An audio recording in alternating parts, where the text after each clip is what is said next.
ৰামান চাহাবে ভাবিছে যে মই তেখেতৰ পেটত লাত মাৰিবলৈ আহিছোঁ। নাই হোৱা মই এনেই সোমাই দিলোঁ আপোনালোক, বেয়া নাপাব। আচ্ছা ৰাইজ,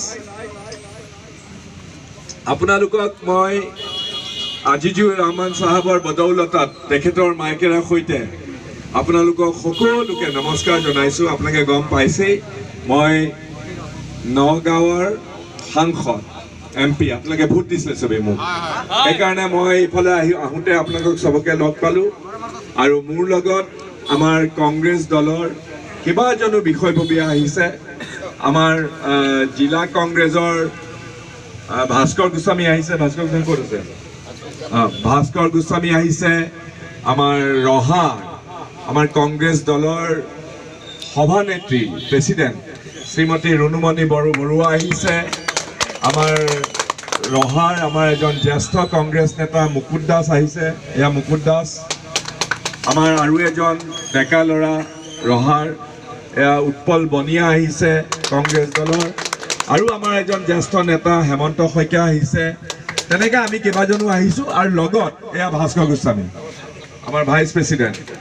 আমি লগত কেইজনমান ব্যক্তি আপোনালোকক লৈ আহিছোঁ। মই থুলমূলকৈ আপোনাৰ সময় বেছি লৈছোঁ নেকি? বেয়া নাপাব নেকি? আপোনালোকে কওক অলপ আৰু পিছুৱাই দিলে মই কথা পাতিব পাৰিম।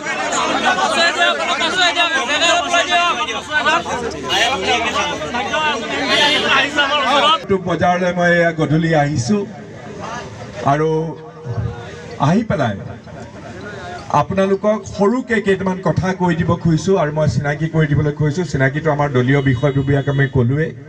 আপোনালোকে জানে যে অহা 7 মে'ৰ দিনাখন পঞ্চায়তৰ ইলেকশ্যন হ'ব। এই পঞ্চায়ত ব্যৱস্থাটো আমাৰ কংগ্ৰেছ চৰকাৰ যেতিয়া আছিলে দিল্লীত, কংগ্ৰেছ চৰকাৰে আইন কৰি পেলাই কৰা হৈছে। তাৰ কাৰণ এইটোৱেই যে আমাৰ দেশত প্ৰধানমন্ত্ৰী থাকে দিল্লীত আৰু আমাৰ ৰাজ্যত মুখ্যমন্ত্ৰী থাকে গুৱাহাটীত। কিমান চৰকাৰৰ আণ্ডাৰত কিমান ক্ষমতা আছে, এই যে পুলিচ বা বিভিন্ন ধৰণৰ বিভাগ আছে, এই বিভাগবিলাক গোটেই পাৱাৰটো আগতে এই পঞ্চায়ত হোৱাৰ আগতে একদম দিল্লীত প্ৰধানমন্ত্ৰীয়ে খামোচ মাৰি ধৰে আৰু অসমত মুখ্যমন্ত্ৰীয়ে খামোচ মাৰি ধৰে। আৰু চৰকাৰেতো আমাৰ চবৰে পৰাতো কৰ কাটল লয়, হয় না? আমি যে টেক্স, এতিয়া দৰৱ যে এখেতে বিক্ৰী কৰিছে তাতো টেক্স আছে, GST আছে, টোল টেক্স আছে। প্ৰত্যেকবাৰে আপোনালোকে বস্তু বাহানি নিবলৈ হেৰিত যায়, হাইৱেত যায়, আপোনালোকে এখন গাড়ীত কিমান টেক্স দিয়ে।